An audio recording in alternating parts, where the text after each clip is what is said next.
Welcome to Conversations with Barbara. I'm Barbara Kanellopoulos, and let me wish you first, everyone out there, our very best wishes for those of you who are trying to stay safe and to stay sane during these unusual times.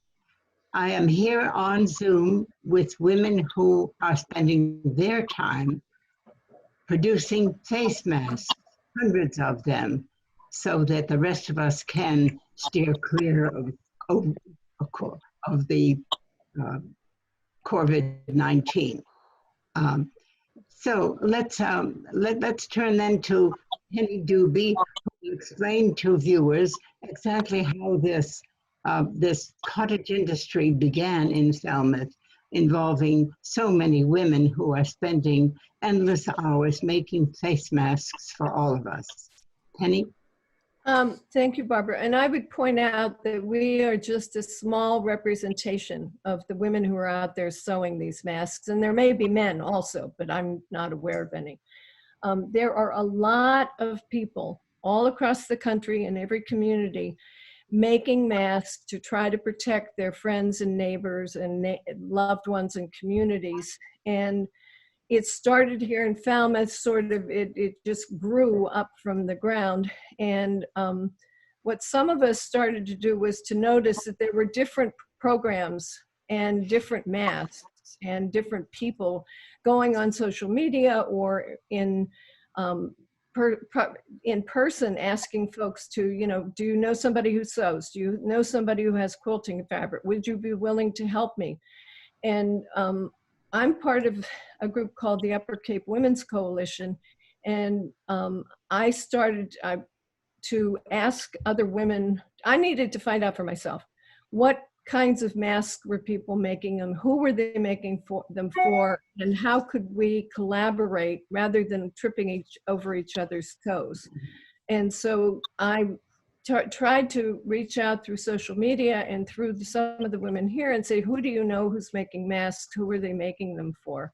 And so this is some of the women that I found. And there's other groups that aren't here. And so it's nice for us to be able to realize that we are building a community and supporting our entire community by doing this together and reinforcing each other's work. Yes, yes. Well, let's turn to Jane. Perhaps, Jane, you can talk about the importance of these masks. It seems to me that now, early on, we didn't hear about the necessity for them. But now it's pretty clear that everybody should be wearing them. Tell us more about from the medical aspect, how does that masks help? Well, the CDC was giving mixed messages initially. They weren't requiring people to wear them. And I'm a retired nurse with the Visiting Nurse Association. And it came to my attention the end of March that my fellow therapists, physical therapists and occupational therapists, as well as nurses, were only being given one surgical mask. And that's the paper mask that you usually see. You might see it at a doctor's office. Yeah. And that had to last them the whole day, no matter how many people they saw. And I knew that was not right. And it really bothered me a lot, recognizing that this community was going to be certainly seeing a huge surge of COVID patients within a week or so. And my fellow nurses weren't being protected. So got together some friends, and I reached out to Buy Nothing Falmouth, which is the site on Facebook. And from that site, I got people who loaned me a machine, a brand new machine, and with the idea that I would teach her how to use it at the end of this, because I had two machines and both of them broke down. And I bought another one and that broke down. It was really frustrating. And then somebody else gave me a good supply of material and elastic, and then pressuring friends and the Encore group at Newcomers pitched in. So I had a handful of ladies that we all made them, all slightly a little bit different. Some of them like the elastic over the years, some of them like the ties. I asked everybody to put some sort of nasal piece. You got glasses, it fogs up. And so if you can squish down the mask around your eyes, it's better. And it gives you a little bit more protection. So I got together, and sometimes I just did all the cutting and somebody else did all the sewing. We just kind of, very casually did this and did that. And some days you really cranked them out and other days you couldn't. So we put a huge push on for about 12 days, every single day. And at the end of that, it was before the surge. So it was the first week of April. And we got everybody with at least enough masks that they could wash them. So the idea is that once we got the fabric, we used a high quality cotton that you couldn't see through, and had to be 2 layers. We didn't bother about filters, just tried to keep it as simple as possible. We made them, we packaged them up, and I put in a little mask protocol, and it read, before use, wash in hot water and high heat. We want out the bleeding and the shrinking. Iron is needed, and it says use over your paper mask, okay, your paper surgical mask.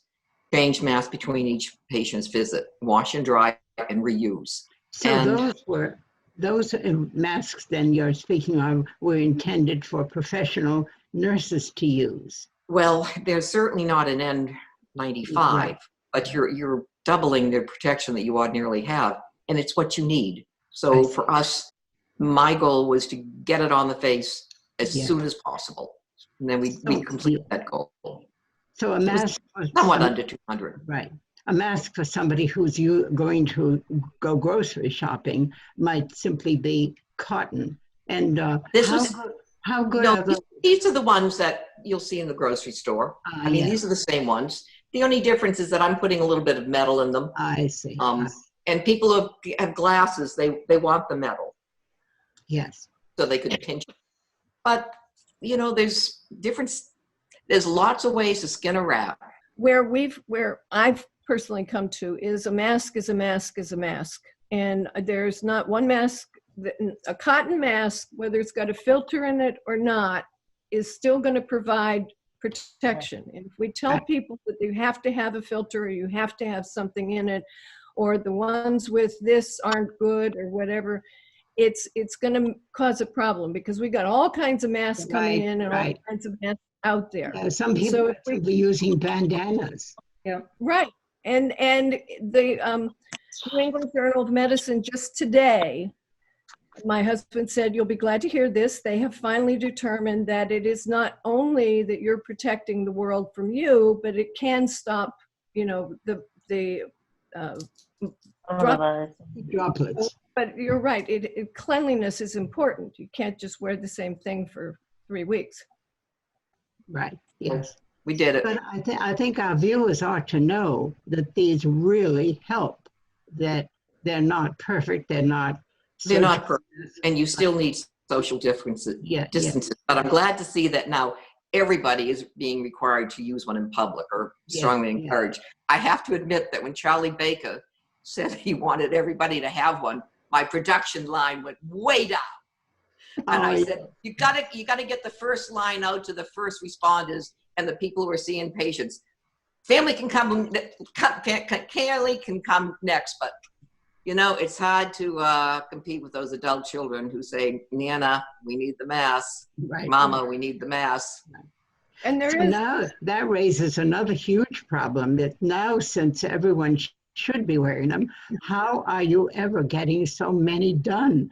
How long does it take, let's say, Mary, how long does it take you to make one mask? It really does vary, Barbara. It depends on what style of mask that I'm making. When I make the ones that are with the ties made from fabric, it's quite a bit longer. I can't get that many done. It's probably twice as long to do that, where I can probably make a batch of 10 of the other types of masks and get them done in a couple of hours, where this would be double the time, because the ties all need they come in a strip, and they all need ironed out, and then ironed to the center, and then stitched, and then assembled onto the mask. So it does increase the time quite a bit. Would you hold that up?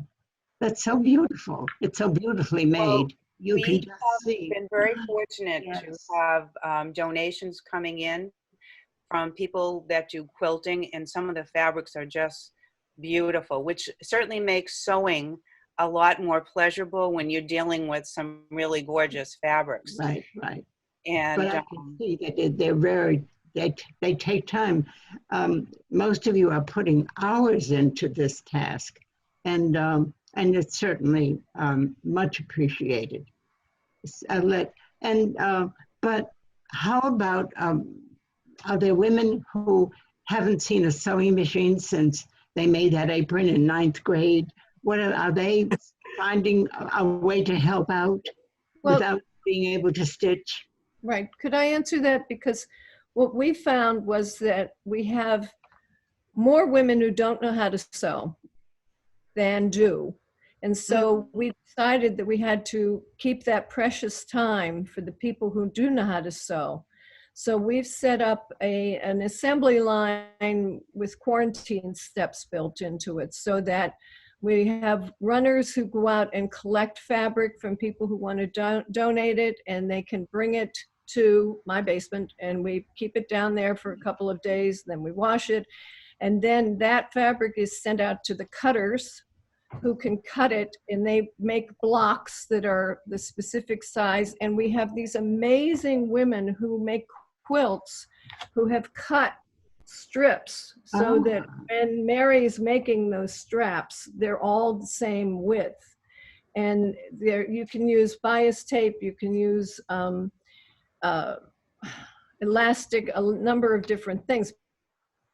But we have cutters, and then they put together kits. So there's enough materials in there for 10 masks, and you have the bodies and the material for the ties, and then that gets driven to the people who sew, and they make the masks. And so it's a wonderful collaborative effort of people working together, and you don't have to know how to sew to do this. I think everybody who's here today knows how to sew, but there are many, many women who don't. And so we need people to help with those things as the demand is going to pick up. Yes, yes, I can see that kind of roundabout assembly line has been really important in saving time. Let's turn to Eileen to see what your personal experience has been like. Has it been, have you found a way to make them fast, or how has the production been from your end? Well, I have to admit, I have a background in sewing and used to work in a vocational school and taught sewing there. Oh, so I'm used wonderful. to industrial sewing techniques, and I've also been lucky to have a husband who knows how to do canvas work. So we have 2 sewing machines going. That's wonderful. Let me interrupt to say, it's important to say that machine stitching is not a female, exclusively a woman's work. Go on, Eileen. And you'll find some of the best stitchers are men and women combined, working together. But I was fortunate to find support through Falmouth Jewish Congregation. Elias Lieberman offered to fund us for anything Carrie and I wanted to produce for our congregation and beyond as outreach. And I remembered that Vicki Cullen ran the fabric sale in the Woods Hole Library this year, and she was good enough to supply us with our first 15 yards of fabric. So Carrie and I got together and started producing, and an email was sent out to the congregation, and with about 5 helpers, we've put out over 225 masks within 2 weeks. And they've been mailed, delivered, and picked up at my home as well. So I think we're ready to help out others at this point. Could never have done it without Carrie.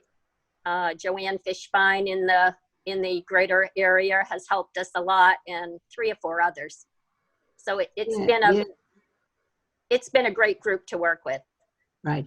As Penny indicated, it really is a community effort. It seems to me that everyone has, it really turns out to be quite an individual effort with various ups and downs. Let's ask Carrie, what has your experience been like in making the masks? What sorts of I started making masks a week or two before it was advised to wear them, because I have friends that work in the medical field, and they were complaining that they didn't have protection. So I started making masks that look like this. Yes, yes. And then I made masks for my family and friends, and then got involved with Eileen with the congregation. So I've lost track of how many masks I've made, but I'm also a fabric hoarder, so I have plenty of fabric to make masks. And your experience, you know, yes, it certainly makes a difference to be able to, if you know how to stitch machine. Yes, that helps. My husband also helps me with some of it, but I also know how to do production sewing. So excellent. We're so lucky to have found this. Who knew that we had so many talented machine stitchers in town? This is really exciting. And Marilyn, you have your background in sewing comes from your mother, I understand. Tell us about that. Kind of comes from my mother. My mother was a wonderful seamstress, and when I was in high school, she made most of our clothes. And I had a good friend whose mother was also a wonderful seamstress. So my friend and I got together one day, and we had both assumed that our mothers had taught each other how to sew, but neither of us knew how to sew. So we bluffed our way through it, and that's how we got started. And I made all my clothes for many years. The reason I got into this, I think early on, I had a friend on Facebook who we were talking about making knitted nests for Australian wildlife, and we were working on that project, which is really slow going, to knit a nest. And so she said, she's a nurse, and she said, now we have to make masks. So that's where I started making masks. My daughter works at Cape Cod Healthcare. My niece works at Mount Sinai Hospital in New York City, and her job is to work with terminal COVID patients. So I'm not giving her any masks. She needs to have the proper type of mask. Yes. That provide services for people with intellectual disabilities. So I'm providing masks for them and friends. And my mother died in 2007, and I inherited a huge box of fabrics and elastic from her. So she used to make porcelain dolls, and she made very intricate, beautiful clothing for them. And that was my supply of quilting fabric. Since then, I've bought a lot of fabric. I enjoy putting it together and making things with it, so it's been rewarding. How wonderful that her fabrics are being put to such good use. And also, Laura, tell us about your experiences. Well, I started sewing as a kid. I have two of my mother's sewing machines. I just pulled out one. The receipt is still in it. She bought it used in 1960 and paid 18 months, $5.11 installments. It's not working really great. It hasn't been tuned up in a long time, but I started doing this myself. I'm part of the Falmouth Newcomers Club. I'm the assistant membership person. And I put a note out on our last newsletter saying if anybody wants to help sew, has donations. And I've got about 10 people that sew with me. Basically, I'm cutting up and making all these packets. I'm getting them out to people. I've given them to neighbors, friends. My son is still working. He's in a medical device essential type of job. So he's on the front lines every day too. But I just sit every day and get up. I bought this little tool that makes bias tape. I'm waiting for twill tape to come in. But in the meantime, I'm using this. It's a lot of work, a lot of material, a lot of time, but once you get going, it's great. I will say one thing, I've done a lot of different masks, and when you do the elastic, don't hit it with an iron. I've hit a couple of them and then they just fall apart. So now I'm taking them and putting ties. I've got some with ties. I've got all sorts of different versions. Going through my giant box of fabric, I found a huge thing of brown, like camouflage fabric. It's great. Well, I think it's really ugly. And when I put them down, it looks like a baked potato. And I said, these look like baked potato masks, but I redubbed them chocolate masks. And I'm finding that people are asking for dark colors for men because they don't really love all this fun stuff. So I'm going to make a whole bunch more of the brown. Yeah, I was trying to get stuff for men too. That was I want to show you what one of the ladies did. This is to you. We have a lot of thick elastic, but it was hard to use it because sometimes the machine won't go over it. So this lady used it on the top like this. Yeah. And then on the bottom strings, because the ears, if you wear those things around the ear for any length of time, they bug you. Right. So what's the length of that elastic? Well, it depends on how far across you make them. Sometimes people are cutting 9, 8, or 10. Yeah. So it's anywhere from 14 to 16 inches. Right. But I like these. I think they're comfortable. But another thing that we did for my daughter-in-law, who works in an infusion center, and she had 40 people in her staff, we got headbands and sewed buttons to them so that they could put their masks up on that. And that way, it holds their hair back. I couldn't visualize. And then somebody showed me, it was like I don't know, like it was like a piece of my husband put them on his baseball cap. Headband. Yeah, like Mary's. I did this because I wasn't very successful wearing a mask to the grocery store a couple of weeks ago, and I thought the only way I could deal with it is if I could attach it to my hat. So I stitched a button So show how it works. onto the hat, and it works. It's a lot easier because all you do is you just put the cap on, and then you just attach it to the button on each side. Oh, that's brilliant.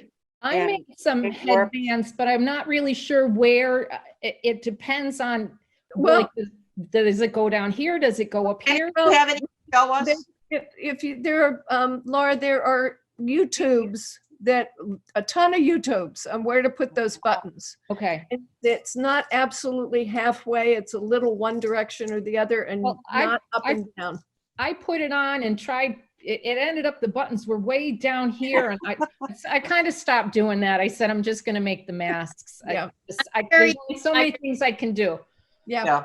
I'm curious why you're not using cut up T-shirts for the ties, because you don't have to stitch them and they're so easy. Doesn't it unravel? No. It rolls on itself, and it closes on itself.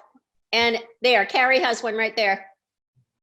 You just cut it 1.5 inches straight across, like the hem, all the way, and then pull on it, and it makes the perfect elastic, stretchy tie. Somebody used the top of knee-high nylons. She had a whole box of them. Yep. And she just cut off the tops and used it as almost like a ponytail elastic. Falmouth Village Association will donate all their leftover T-shirts from the road race if anyone wants to cut them up. And Mary, what you said earlier about how time-consuming it is to stitch the straps. Yeah. It is a great innovation, wouldn't you think, Mary? Yeah, I think, we've actually been trying a lot of different things. We've done twill, we've done different types of ribbon, the heavier ribbon, not the silky type. Yeah. So it really makes a huge difference in the amount of time. And see, when we make them, we quite often, a lot of us make them in batches. So it's hard to say when you ask me how much time one of them takes. It's kind of tough because we kind of have like a system where we're putting a bunch of them together at one time just to try to make things move along a lot quicker and stuff. Right. It seems to me that maybe the group of you more women need to have a kind of place where you can meet to share these ideas. We're doing it here and it's useful, but there's We're going to have a Zoom wine party. lots of things that would help. Well, actually, Barbara, I participated in a Zoom sew-a-thon last week, and that was Really? by Mask for Humanity.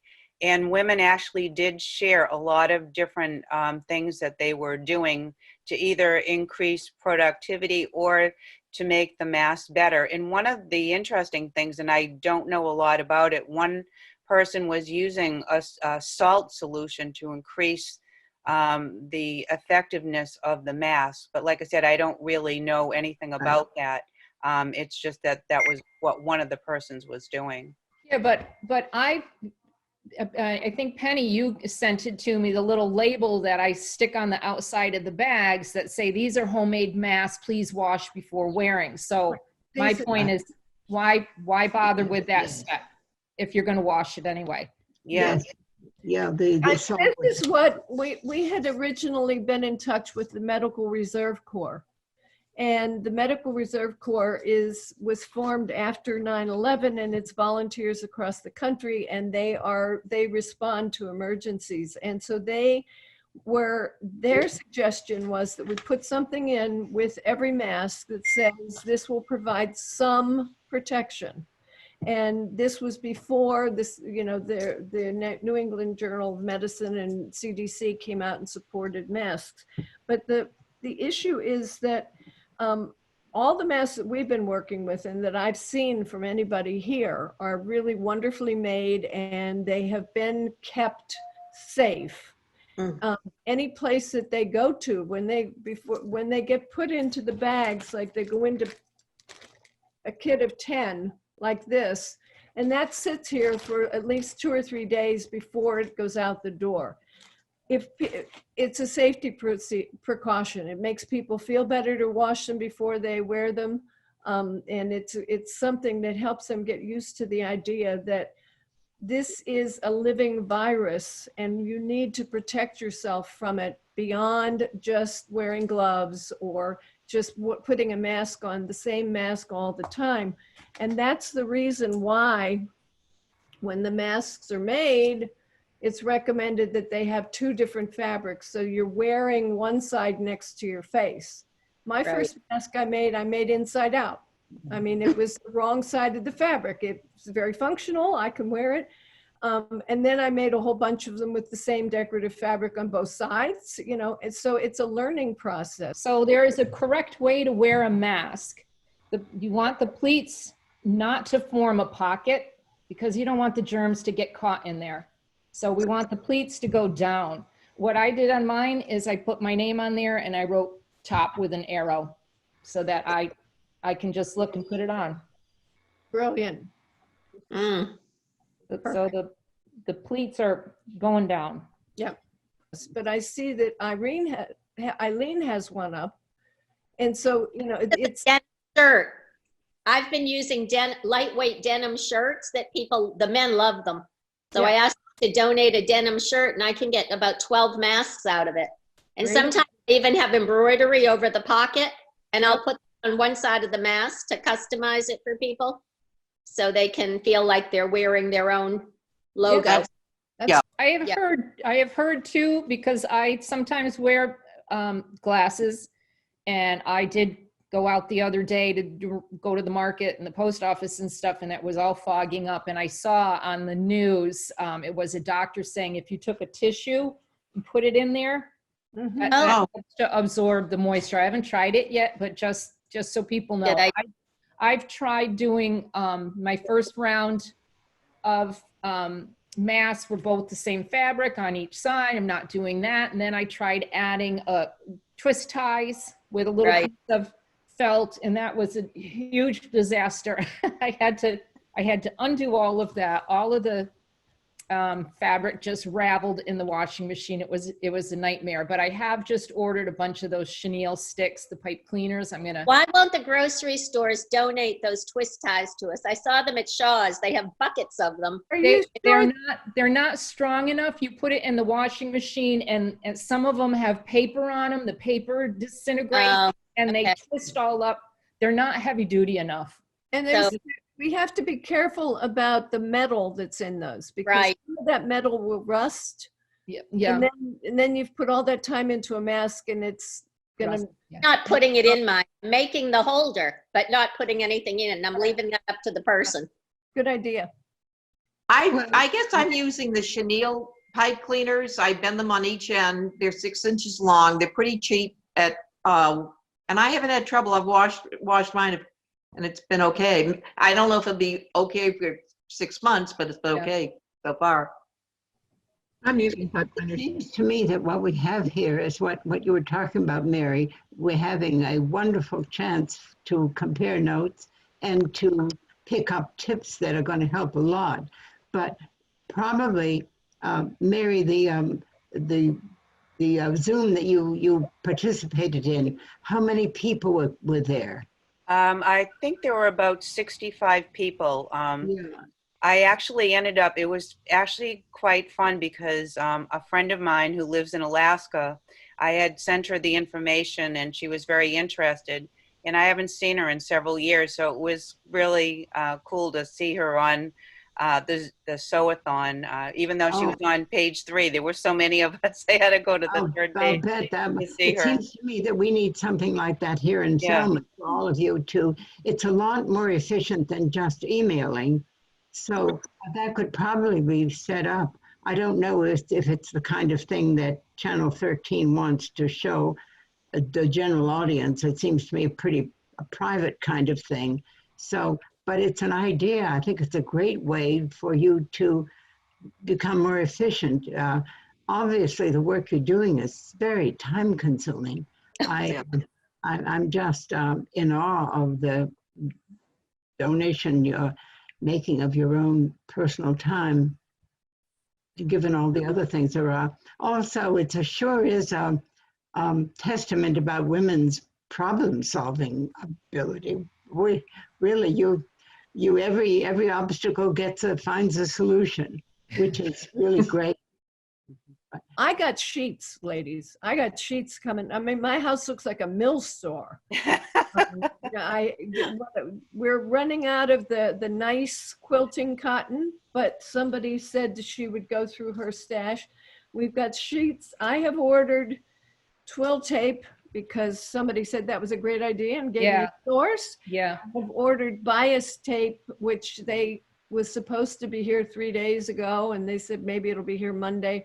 But I got like 50 yards of red and 50 yards of black because some people were liking that. I know somebody has a stash of elastic. I mean, we can share these things so that I have elastic. Yeah, I mean, so we have 2 drivers who have volunteered, and they go around from they call me in the morning. I feel like a taxi company, and they take little bags and put them in people's mail boxes, or they take fabric from here to there, or they pick stuff up, and sometimes they pick up and drop off on the same day. And they call, and it's working so far. We're going to need as we move forward, because at this point the word's just getting out. We need sewers, we need cutters, we need drivers, as we move forward. And then we don't know how long this is going to last, so that it's not going to be quick. But sheets, must they be straight? Cotton. They have to be cotton. Cotton. Yeah. Many sheets are fabric. straight pure cotton. Yep. All right. I've heard it should be 600 squares per inch or higher. It's the denser the fabric, the better it's going to be. Right. But a lot of them you don't know. It's a donation that doesn't have a tag on it. I got a bunch of blankets, light cotton blankets, and I'm like, I can't really use those. Well, but we can take those things when we're done. I mean, I've got a bag like that too, of flannel sheets that you can see through. Yeah. I mean, and I'm figuring, at some point down the road, we can collect those and take them to someplace and give them away. Yeah. The other thing is Carrie. It would be nice if there were a clearinghouse for you, a clearinghouse where you can Carrie, we had a volunteer, a wonderful offer from Carrie to tinker around with kids' masks, because we did, we were all making pretty much the same size masks. And Carrie, can you talk about what the group you're working with? This style has patterns for 3 to 6-year-olds and 7 to 12-year-olds. And also I'm going to adapt one of these kinds for smaller faces. I'm going to try to get my granddaughter to be a guinea pig, or something. Yeah. I could use a dog, I guess. I don't know. I'll figure it out. But so the scraps are smaller than the standard size for this, and I will just adjust it and cut. So that has to be cut out like 2 or 3 at a time, but it'll work. And then I'll use these for the ties instead of elastic, right, so that they can be adjusted. If you get the dimensions down, because I have pieces of fabric that are too small for what I'm making, or the wrong size, and some they're smaller, and if I had the dimensions, could work on that as well with these kind of leftover pieces of fabric that aren't big enough for the mass I'm currently making. Well, I can, Penny, I can email you the patterns, and then you can distribute it. Email it. Yep, we can do that. Yesterday I had Eleanor, who's our runner, take this whole bag of scraps over to Carrie, because I thought, oh, good, somebody's going to do something with them. Yeah, a lot of them do. A lot. Yeah. And a lot of people are asking for masks for their kids, at least in our congregation. Yeah.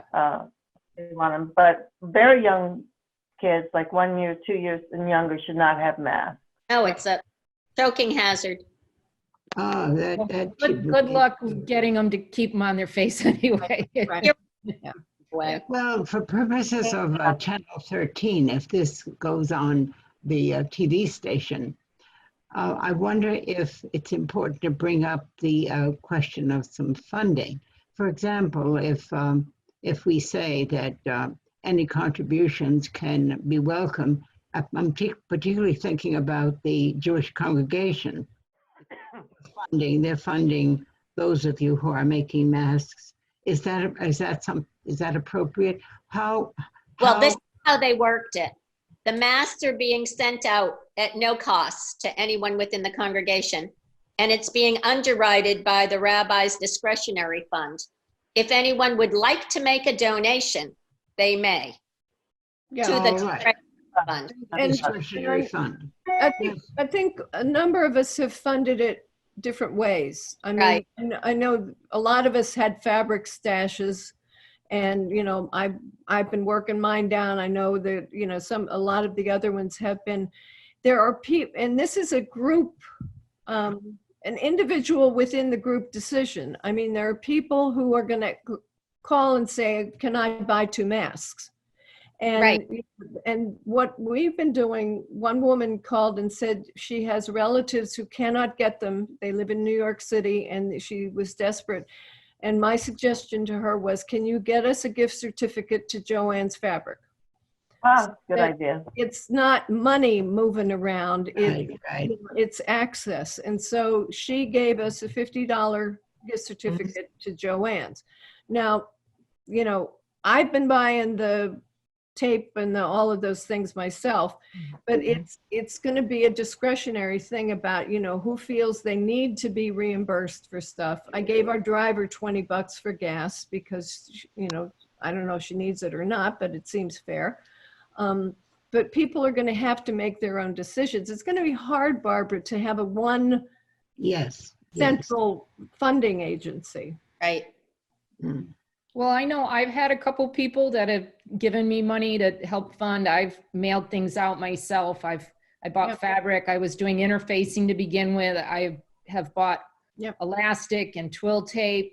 And I don't mind doing it at all. But it was just kind of nice that somebody thought, oh, here's a little bit of money to help you out. I thought that was very. And when we put the thing up with with the email address, and I'm not sure which group, whether it was Neighborhood Falmouth or the Senior Center or somebody, but there are people who are online more often than others. So there was a gentleman who, got right on, email came right away, and he, you know, we talked about where he could pick it up, or what could it be dropped on his porch. And he said, you know, I want to give, you know, I don't have much money, but I want to give you a couple of bucks for these things. You know, that's a very generous thing on their part. I mean, but the goal is to get these things, the faces of Falmouth, covered. Yeah, Exactly. I've had people ask, do you sell these? And I said, no, I don't sell them. If you need it, I will give it to you.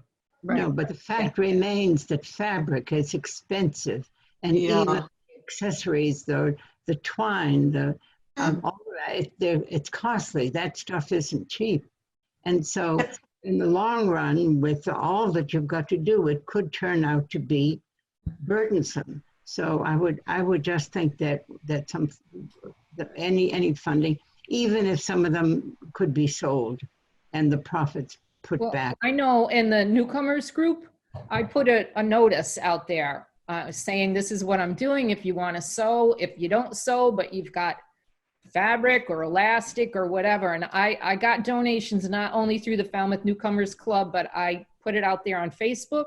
And I have friends from the past that saw it on Facebook and mailed me sheets, brand new 100% cotton sheets. I want to help. And, you know, if you just, I wouldn't even mind that. Just, it doesn't have to be money. Just give us the fabric, give us the elastic. Laura, can I ask you a question? Sure. Where did you get the twill tape? I'd be interested in getting that. It's a place called Open Tip, OPENTIP. It's in Needham. Somebody found it in it. I think I got like 210 yards or something for, I don't know, 20 some odd bucks. Right. And since you were so gracious in sharing that, they now have a delay. I said that to somebody else. I said, if you're gonna get it, do it now, because I'm putting it out there. So going back to funding, Okay. I'll go back to what Penny said. It's an individual, funding is an individual thing. The thing is, I'm firmly convinced that there are plenty of women in Falmouth and on Cape Cod who have fabric stashes. They just haven't been hit up for fabric. And old sheets. Sheets.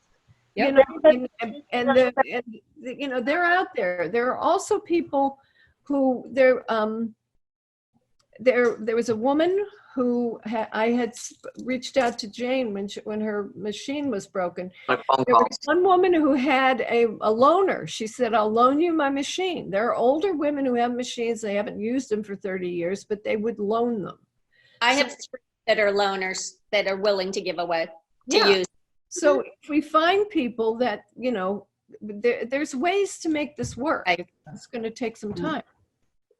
I think Does the service center have any old clothing they'll give us from the thrift shop? The service center gave us some sheets, and they didn't. I can ask about the shirts if that's something that you want, because we have a connection with somebody who can get in that door. All the thrift shops. We should check out all the thrift shops in town to see what they could give us. That's an idea. Well, see, and that's that would go to, that's another sort of thing. Mary had volunteered to sort of try to find out where people need them.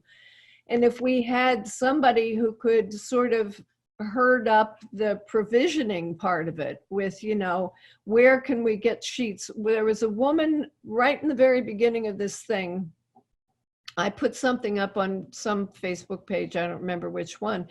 And she said, oh, I have sheets. I went to her house and the whole back seat and back of her station wagon was full of black plastic bags full of sheets. So, I mean, there's stuff out there. All right, so I think maybe if we, instead of talking about funding in terms of money, simply making people out there, the viewers who are watching Channel 13, if you have any fabric, if you have any whole cotton, entirely 100% cotton sheets, if you have binding, if you have elastic, sewing machine needles, oh yes. Red. Right, face masks that men prefer. Denim. Yes, I was going to Wow. say. And solid colors. Yeah. Solid. solid colors and we have so many things that are, you know, two Right. different prints, and Yep, pretty. a lot of the guys want brown or blue. Or, Black, somebody asked me black. LL to see if they'll donate any fabric to us. who's that? LL Bean, I think we should ask them if they'll give us any fabric. That's great. great. And Eileen, I think we Wow, that's brilliant. that. I've worked with them before. Great. And we could also put out that on the TV show if there are any manufacturers that would like to, because who knows who's in town here, who would like to contribute any materials that would be appropriate. There may be bolts of fabric somewhere that we could use. As a group, we're working hard together, but we're going to need a lot more hands and a lot more hearts to make this work for Falmouth and for all the people we care about and just keep safe. And we need people who can step up and help us at all stages of this through driving and cutting and sewing and donating fabric and helping us to get the word out. We have an email address for people who are interested in helping and also who might want or need masks. And that is masksforfalmouth@gmail.com. And we would really welcome all of you to join us in this community to cover the faces of Falmouth. Even though this is helping us all to deal with the stress, I think, of what's going on right now, it definitely fills our day and gives us a purpose. Absolutely. Oh, yes. It's often been said that we can deal with anything provided we find meaning in the experience. Yeah. Thank you, Barbara and Marilyn. I feel better. Thank you very much for joining us and for all of the work that you're doing on behalf of all of Falmouth and beyond. And good luck with the work you're doing. And thank you again. And viewers of Channel 13, thanks for tuning in. Stay safe, and we'll see you again soon. Thank you.